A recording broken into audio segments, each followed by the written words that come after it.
Hi guys, welcome! In this video, we'll break down the upcoming damage buffs and quality of life adjustments for various classes and take a closer look at how these changes impact each build. Many classic jobs and hero classes have fallen out of the meta for quite some time, but we're hopeful that these coming changes will finally give them the boost they need to make a strong comeback. Alright, without further ado, let's begin. First up, for Runemaster's, Magic Dragon Breath received a direct damage boost. Its skill multiplier for both Dragon Breath and Dragon's Water Breath has been increased from 80% to 100%. Likewise, the max limit for Dark Dragon Breath from the Dark Dragon Flame Star rune has also been increased from 80% to 100%. All in all, this amounts to roughly a 25% boost in the total multiplier for the Fire, Water, and Dark element portions of Magic Dragon Breath, making it stronger in both PvE and PvP. For auto-attack Runemaster's, Dimension Slash got a game-changing buff. It now deals 24% higher damage thanks to this additional effect from Dimension Slash Stagnation. Even better, Dimension Slash now comes with a built-in splash effect, dealing damage to all enemies within 2.5 meters of the main target. This new range stacks additively with Baphomet card's 2 meter splash effect, giving them a total splash radius of 4.5 meters. This buff greatly improves ARM's mob clearing speed, especially in airship and constellation runs. The spear build also received attention where the damage scaling of Soul Stabbing Spear from magic attack has been doubled, jumping from 24% to 48%. That's a huge scaling improvement, making magic attack and MDEF investments far more rewarding. Additionally, with a change to Spiritual Pierce Star rune, Soul Stabbing Spear now has a chance to trigger Pierce, further boosting DPS consistency and adding a touch of unpredictability to combat flow. For Divine Avengers, we have a series of buffs that will strengthen both their tanky support and light cross DPS builds. First, there are changes to the duration and cooldown of the following key buffs. Life Vow's cooldown has been reduced from 35 seconds to 15 seconds. Strength Vow's cooldown has been reduced from 15 seconds to 5 seconds, and its duration has been increased from 30 seconds to 60 seconds. And the duration of Holy Light Barrier has been extended from 15 seconds to 30 seconds. These adjustments allow Divine Avengers to maintain their team-wide support buffs almost 100% of the time. Even if the buffs get dispelled, they can be quickly reapplied thanks to the much shorter cooldowns. In addition, Divine Avenger's Light Cross DPS build has received a buff wherein the trigger interval of Spear Reckoning has been reduced from 18 seconds to 13 seconds. This means that the damage boost for Overbrand or Light Cross now triggers more frequently. For Arcane Masters, their overall damage output has been increased. This is mainly because Elemental Enhancement now increases the element counter coefficient of the corresponding elemental orb by 0.2. In simpler terms, this reduces the penalty from elemental disadvantages, making their attacks more consistent even against targets with unfavorable elements or in battles where it's difficult to predict the opponent's armor attribute. In addition, two of AM's key skills have received direct buffs. First, Sandstorm no longer consumes elemental orbs, and its cooldown has been reduced from 2 seconds to just 1 second. This is a huge quality of life improvement for spellcasters as they can maintain higher sustained DPS without worrying about elemental orb management. And second, Touch of Vortex has a direct damage buff with its magic attack multiplier increased from 1380% to 1840%. Given that Touch of Vortex is already one of AM's core burst skills, the 0.3% boost in magic attack scaling solidifies its position as one of the strongest single-hit nukes in the game. For Chronomancers, only the AA Bolter build received a buff. Chronology Bolt's magic attack multiplier has been increased from 2000% to 2800%. Given how rapidly and frequently Chronomancers can trigger bolts with Magic Fist, this 40% boost in its magic attack scaling should be more than enough to improve their overall viability. For Stellar Hunters, we have several adjustments to the ADL build. First, Meteor Efficient's splash damage has been increased from 60% to 80%, and its cooldown has been drastically reduced from 45 seconds to just 30 seconds. The third line effect of Comet Light Fission Star rune has also been adjusted, increasing the splash damage to the main target from 30% to now 50% if there are no splitting targets. This means even in instances with just a single target, Meteor Efficient remains highly effective. Next, extra attack from the Fear Breeze passive now benefits from AA damage bonus but is also affected by the target's AA damage reduct. Previously, Fear Breeze scaled with skill damage bonus, which didn't align well with pure ADL builds focused on AA damage scaling. Next, Novice Guardian has an additional effect that increases the damage of all elements by 50%, giving them a short but powerful burst window.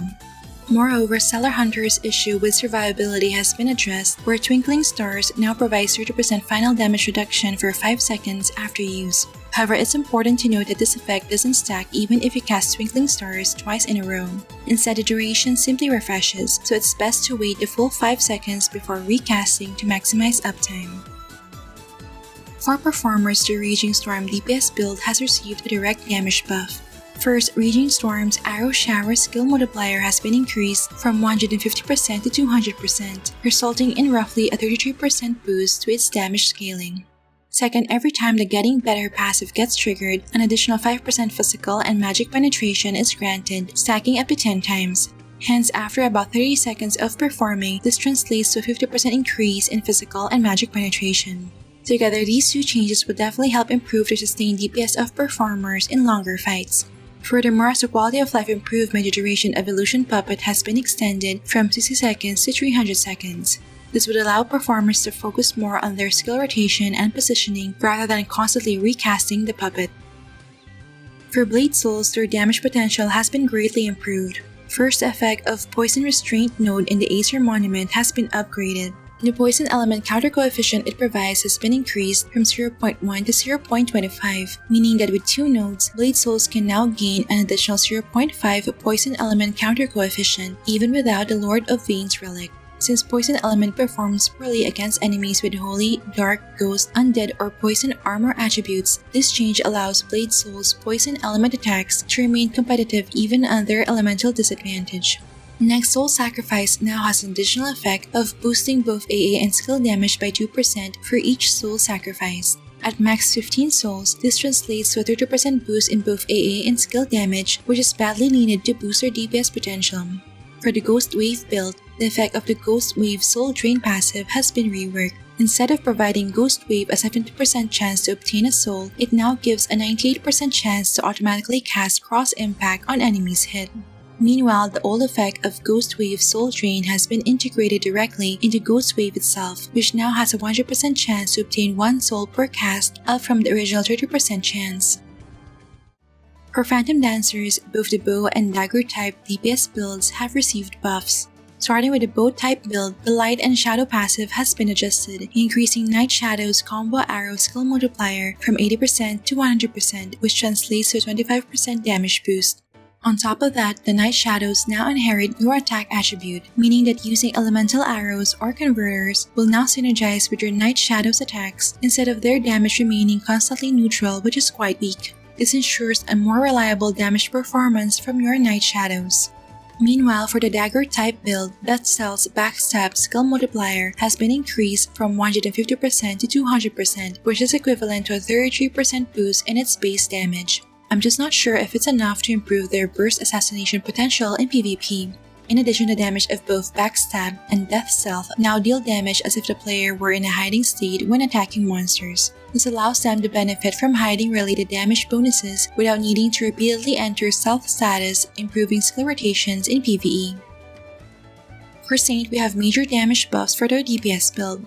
Starting with the Battle Priest build, Hammer of Blessings now has its duration doubled from 30 seconds to 60 seconds, allowing for 100% uptime and removing the need for frequent recasting. Alongside this, the Hammer of Blessings auto-attack passive has been reworked. Instead of granting a chance to recast Hammer of Blessings during auto-attacks, it now directly increases AA damage by 30% whenever the buff is active. This is a straightforward and consistent DPS boost for Battle Priest.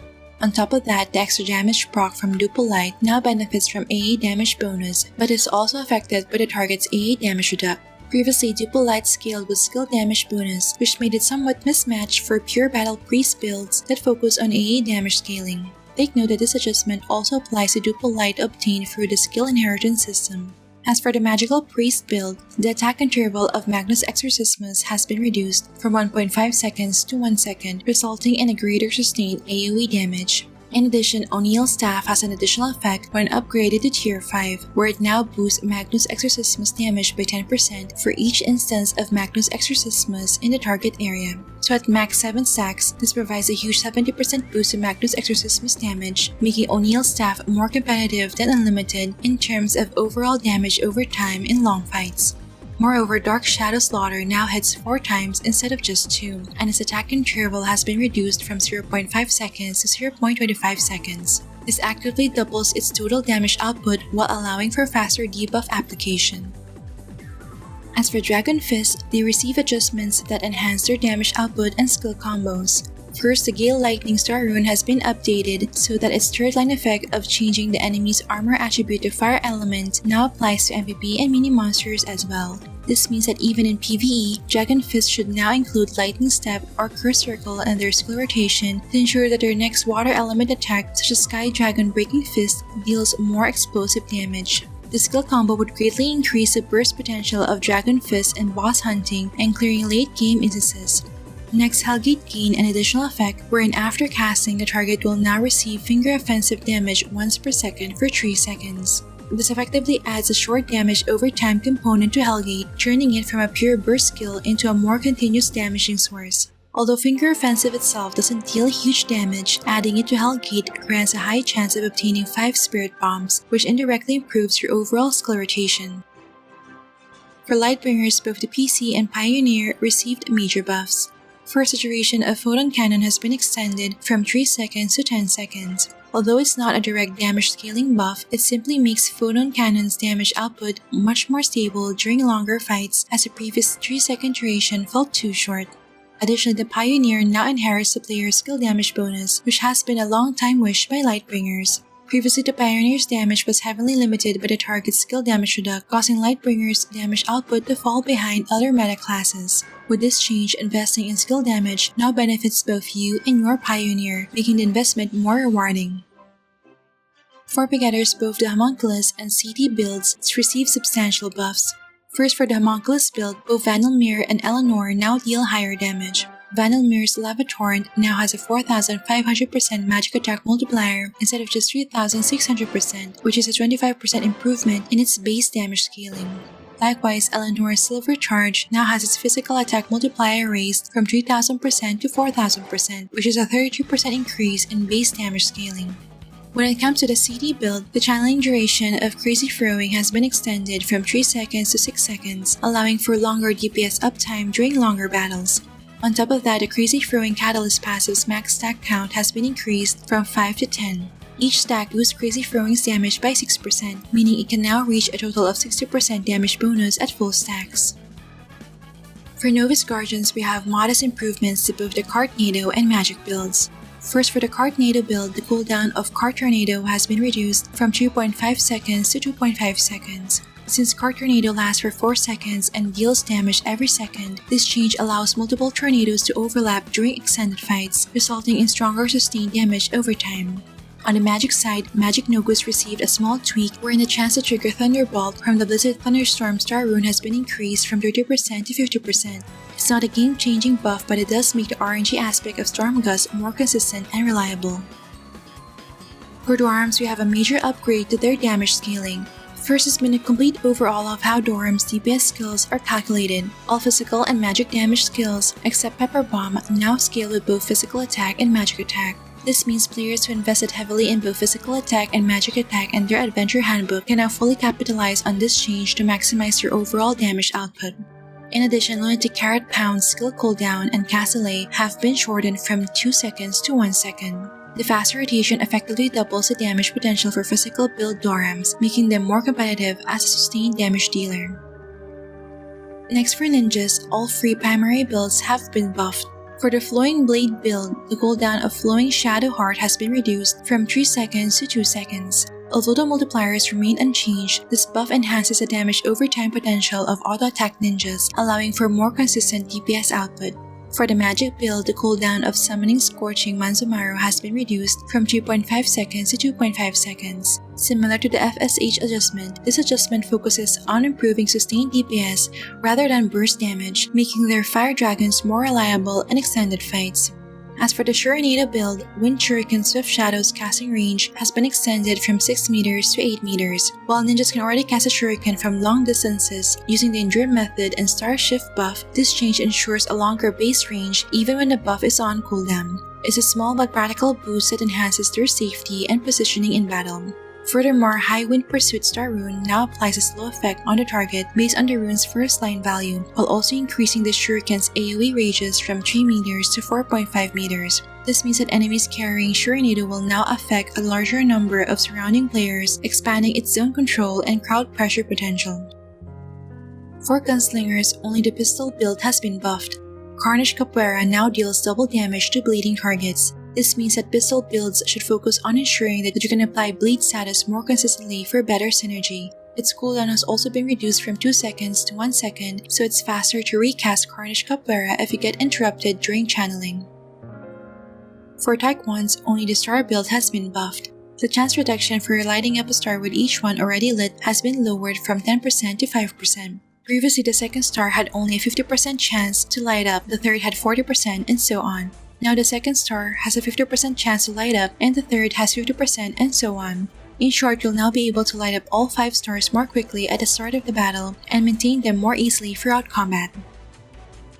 For Thanatos, he didn't receive any direct damage buff. Instead, the frenzy cost for both Phase 2 and Phase 3 of his signature move has been reduced by 5 points each. While this may seem like a minor tweak, it has a noticeable impact on how smoothly and more consistently Thanatos can maintain his full skill rotation.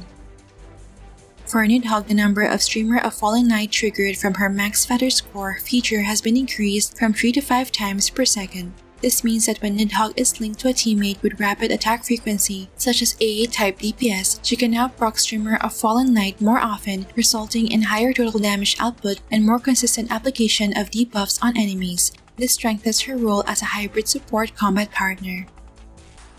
For Hela, the damage of Bottled Ghost has been changed from single target damage to splash damage, meaning that all enemies within 2.5 meters from the primary target will now also be hit. This adjustment also makes Bottled Ghost be affected by AoE magic damage modifiers. Although it's not a direct damage boost, this will help her handle contact with clustered enemies. The previous buffs to Hela were also focused on enhancing her PvE performance, so this change continues that trend. For Hog Grand, his primary damaging skill Focused Mode is now faster and smoother to use since his cooldown has been reduced from 2.8 seconds to 1.5 and his attack interval has been shortened from 0.6 seconds to 0.5 seconds. While this adjustment doesn't increase his damage scaling, this will still result in a higher total damage output as he'll be able to deliver more hits per second. For Jörmungandr, even though he's still meta in PvP, he received some buffs centered on improving his skill damage build for PvE content. First, Abyssal Spear's magic attack multiplier has been increased from 1000% to 2000%, effectively doubling its damage scaling. Second, the Boulder Penetration rune now has an added effect that boosts the skill multiplier for invasion by up to 50%. And third, the extra damage from Snake Poison passive now deals double damage against monsters.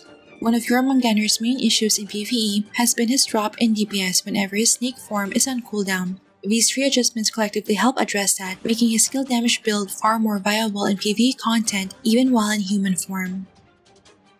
For Thor, his primary damaging skill, Rolling Thunder, has a longer channeling time as it has been increased from 5 seconds to 7 seconds. While this change doesn't directly increase the damage scaling of each electric arc, the extended uptime would still result in a higher cumulative damage over time. Previously, Rolling Thunder can generate 20 electric arcs within 5 seconds, and with the new 7-second channeling duration, Thor can now generate up to 35 electric arcs if the channeling completes uninterrupted.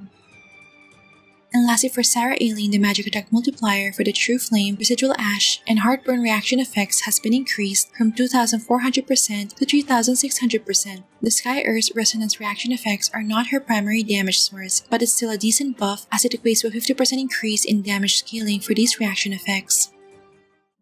And there you have it, that wraps up the major class balance update coming to ROM soon. Overall, these changes seem to focus on helping weaker classes perform better, and the current late-game PvE content, such as Constellation runs where sustained damage over time is crucial. What do you guys think about these buffs? Do you think any of these changes will mix up the current PvE and PvP meta? Let me know your thoughts in the comment section below. Please note that the actual content may vary from what is presented in this video.